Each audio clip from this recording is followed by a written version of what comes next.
दोस्तों स्वागत है आप सबको सत्य संधान सीरीज के आज का एपिसोड में। दोस्तों हम इस सीरीज के 30वां एपिसोड तक पहुंच चुके हैं। जैसे मैंने आप लोगों से कहा था कि इस एपिसोड में हम पाई के सेना के ऊपर एक डिटेल वीडियो लेकर आएंगे। उस वीडियो का स्क्रिप्टिंग अभी तक खत्म नहीं हुआ है, अभी थोड़ा और टाइम लगेगा क्योंकि वो वीडियो 15-20 मिनट का बनने वाला है।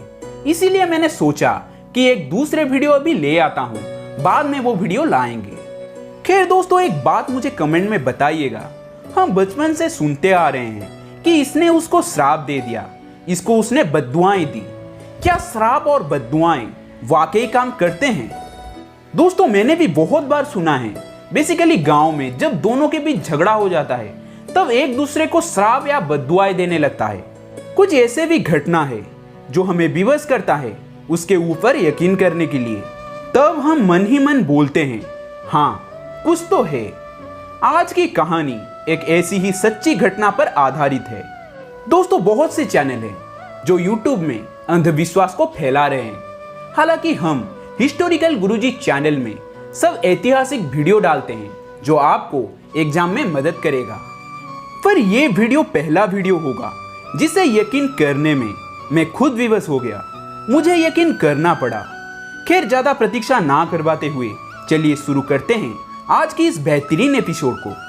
ये बात है आज से करीब 409 साल पहले यानी सन 1612 की। तब मैसूर पर शासन था राजा वाडेयार की। धन दौलत में इस राज्य में कोई कमी नहीं था। तब तक ये विजयनगर साम्राज्य से मुक्त भी हो चुका था और खुद का साम्राज्य बनाने के लिए प्रयास भी कर रहा था। इस रास्ते में सबसे बड़ा रोड़ा था पड़ोसी राज्य श्रीरंगपट्टनम। यह भी एक समृद्ध राज्य था। इसका त्रिपुला राजा सैन्य शक्ति के मामले में मैसूर के बराबर थे। साल 1612 के आसपास मैसूर ने श्रीरंगपट्टनम पर हमला बोल दिया। दोनों तरफ से भीषण संग्राम चला, बहुत से योद्धा मारे गए, पर आखिर में मैसूर का जीत हुआ और श्रीरंगपट्टनम को हार का स्वाद चखना पड़ा। श्रीरंगपट्टनम के राजा अपने महारानी अलम नीलम्मा के साथ श्रीरंगपट्टनम से बहुत दूर तलकड़ नाम के स्थान में आकर बस गए और अपने साथ लाए मूल्यवान पत्थर एवं धातु को वहीं पास में एक मंदिर में रख दिए।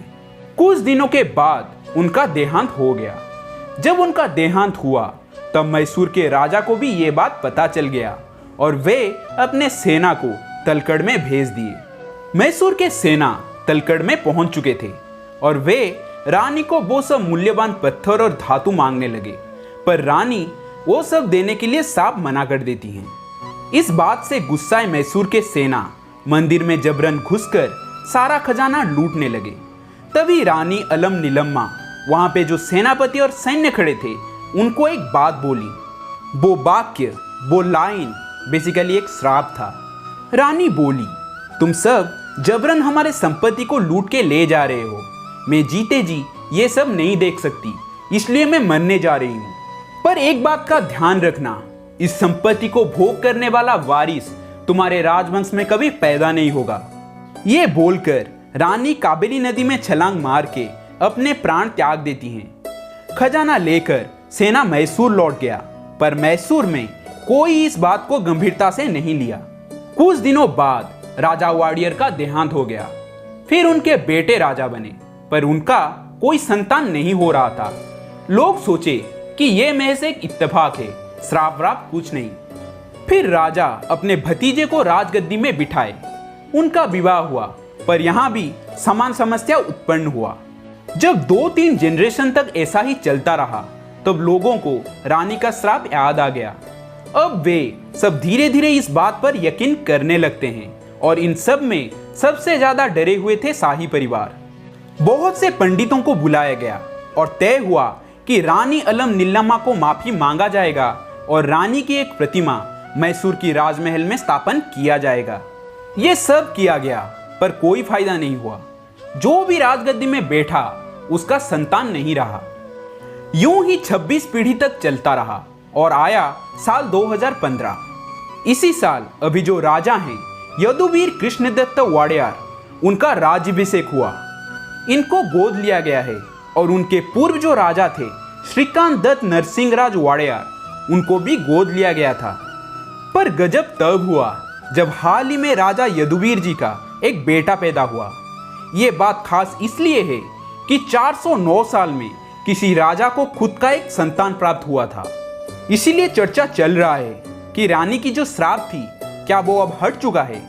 क्या रानी की आत्मा अब तृप्त हो चुका है? लिखिएगा इस बारे में कमेंट सेक्शन में। हम भी जानना चाहते हैं कि आप इस बारे में क्या सोचते हैं। मुझे पता है कुछ लोग बोलेंगे कि ये जेनेटिक डिसऑर्डर है, पर जितना मुझे पता है कि जेनेटिक डिसऑर्डर खुद के ब्लड लाइन को अफेक्ट करता है, ना कि गोद लिए हुए किसी के बच्चे को।